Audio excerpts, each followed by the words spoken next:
Bienvenue dans le Financier, votre rendez-vous économique quotidien sur Africa 24. Voici les titres. Le premier sommet Afrique-États-Unis s'est achevé mercredi 6 août à Washington, la capitale américaine. Les États-Unis se sont engagés à soutenir financièrement les forces militaires du continent. Zoom sur le secteur de la microfinance au Bénin. Plus de 91 milliards de francs CFA de crédits ont été octroyés en 2013, soit un nombre en hausse de 12%. Mais ce type de finance rencontre aussi des difficultés. Et puis nous ferons le point sur les marchés boursiers du continent en fin d'édition.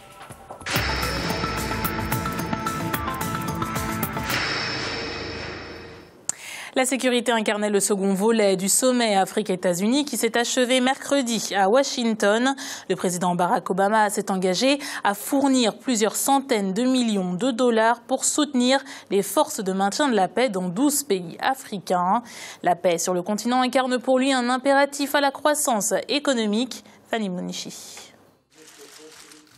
65 millions de dollars, c'est ce que les États-Unis consacreront au renforcement des effectifs militaires dans 6 pays du continent. La somme sera versée au cours de la première année et plusieurs bilans seront dressés tous les mois afin d'évaluer les besoins éventuels. Nous allons lancer une nouvelle initiative gouvernementale pour aider les pays africains à continuer à construire des forces de sécurité solides et professionnelles pour subvenir à leur propre sécurité. Nous commencerons avec le Kenya, le Niger, le Mali, le Nigeria, le Ghana et la Tunisie. Au cours de nos discussions, nos partenaires ouest-africains ont clairement affiché leur volonté d'augmenter leur capacité de réponse à leur crise. Les États-Unis lanceront donc un programme pour agir à la fois de façon préventive et répressive dans la région et augmenter leur capacité à partager des informations sur les différents conflits. Le gouvernement américain prévoit également de mettre en place une force de réaction rapide sur le continent. Le président américain souhaite composer avec 6 autres pays, le Ghana, l'Éthiopie, le Sénégal, la Tanzanie, l'Ouganda et le Rwanda. Traduit en chiffres, cela donne 110 millions de dollars que Washington s'est engagé à verser pendant une période de 3 à 5 ans. Nous avons aussi décidé de faire des nouveaux efforts significatifs en ce qui concerne les forces africaines de maintien de la paix. Les États-Unis fourniront des équipements supplémentaires aux forces africaines de maintien de la paix en Somalie et en Centrafrique et nous soutiendrons les efforts de l'Union africaine pour renforcer les institutions de maintien de la paix.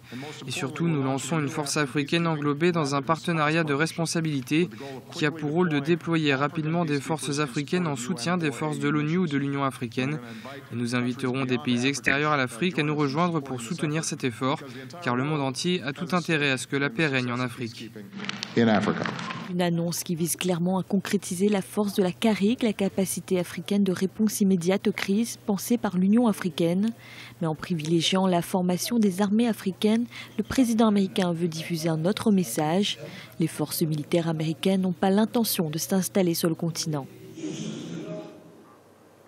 Et le thème de l'énergie a également été abordé lors de ce sommet. Le président Barack Obama a triplé les sommes consacrées à son plan Power Africa qui culmine désormais à 26 milliards de dollars et qui ambitionne de fournir de l'électricité à 60 millions de ménages africains contre 20 millions dans sa première version.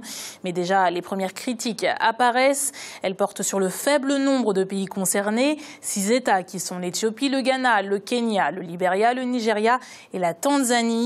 Autre critique, l'omission de l'énergie hydroélectrique perçue comme l'avenir énergétique par beaucoup de pays africains et qui a été écartée pour des raisons environnementales.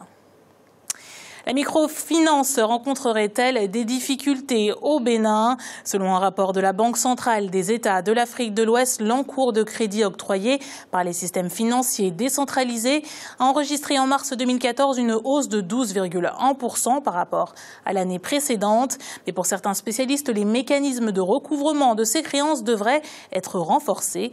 Plus d'explications avec ce reportage de notre correspondante Chérali Ouatawema. Hausse de 12,1% de l'encours de crédit du secteur de la microfinance en 2014. Si à la fin de l'année 2013, l'encours des crédits s'élevait à plus de 91,2 milliards de francs CFA au Bénin, cet indicateur qui représente l'ensemble des crédits octroyés par les systèmes financiers décentralisés connaît une croissance. Les spécialistes évoquent comme facteur déterminant de cette évolution l'augmentation du crédit initial et la structuration du secteur de la microfinance, entre autres. Il faudrait que l'État responsabilise les populations pour que l'épargne privée, l'épargne sert aussi à financer la microfinance. Et voir comment, à leur niveau, puisque c'est un problème de confiance, on peut repenser le recouvrement des crédits mis en place. Malgré cette croissance, le secteur de la microfinance est confronté à des difficultés internes que sont la prolifération des institutions non régulées et l'augmentation du nombre d'impayés. En effet, sur les 4 dernières années, les statistiques présentaient un taux de créance en souffrance de 8% sur le plan national, tandis que la norme requise est inférieure à 5%. Pour pallier les contre-performances dans le processus de remboursement, les autorités du secteur préconisent une actualisation de la liste des bénéficiaires. Nous avons défini avec ces institutions des échéanciers. Et dans notre stratégie, nous suivons chaque échéancier. Donc avant l'arrivée de l'échéancier, nous envoyons déjà un courrier. Il y a que nous menons aussi des missions de contrôle sur le terrain. Ça nous amène tout ça là à prévenir des risques de non-remboursement et autres. Donc voilà un peu toute la stratégie que nous mettons en œuvre. La séparation du système de contrôle et celui de gestion au sein des entreprises de microfinance demeure l'un des plus grands défis de ce secteur. Cependant, le meilleur accès au financement et la gestion des risques constituent de nouvelles perspectives pour la microfinance au Bénin. En 3 ans, les échanges commerciaux entre le Cameroun et la Côte d'Ivoire ont été décuplés.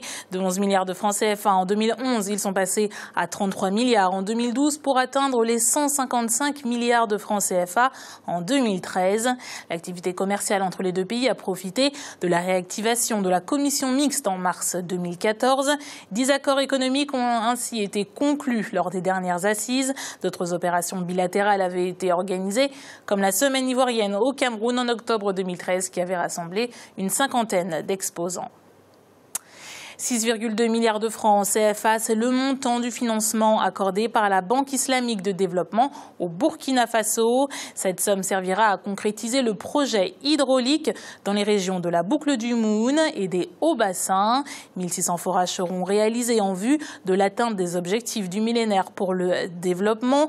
Le Burkina Faso qui a fait de son besoin en eau potable une priorité, notamment avec la création de l'Office national de l'eau et de l'assainissement et puis d'un centre des métiers de l'eau, une structure dont nous parle Mamounata Belem, ministre en charge de l'eau. On l'écoute. Ce centre de métiers de l'eau est logé au niveau de l'Office national de l'eau et de l'assainissement qui forme, dans un premier temps, c'est les agents même de l'ONEA pour renforcer les capacités. Mais de plus en plus, la politique veut qu'on aille vers tous les acteurs. Donc cette école-là est en train de s'orienter à devenir vraiment un centre de formation pour même les enseignants d'abord, que les enseignants soient formés aux nouvelles technologies. Il est à présent l'heure de faire le point sur les marchés boursiers africains. En Afrique australe et dans l'océan Indien, à la mi-journée, l'indice All Share de Johannesburg était en baisse de 0,61% et celui de Nairobi diminuait de 0,54%. La bourse de Maurice gagnait 0,25% et l'indice de Gaborone au Botswana enregistrait une hausse de 0,91%. Du côté de l'Afrique centrale et de l'Ouest, l'indice nigérian gagnait 0,49%, la BRVM d'Abidjan enregistrait une hausse de 1,24% et la bourse du Ghana augmentait de 0,04%. En Afrique du Nord, enfin, l'indice tunisien augmentait de 0,15%, l'indice égyptien augmentait de 1,16% et la bourse de Casablanca enregistrait une hausse de 0,32%. C'est la fin de cette édition du Financia. Merci de nous avoir suivis. On se retrouve bientôt pour un nouveau rendez-vous de l'économie.